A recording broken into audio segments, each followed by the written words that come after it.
在城，那王人一见起报问，他要与我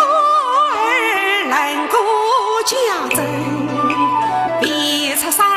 并两阵，他就一刀劈死小王人，宋王爷在家长把我儿来问，我的儿毛红脖子口吐真气，他说是杨林公本是他先生，他是中宝的儿子燕赵的孙，他遇过珍珠莫少太君，莫怪我本是儿的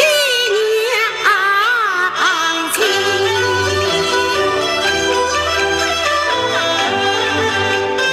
宋王爷听说他是杨家儿，不家才反正这元帅营，佘太君为国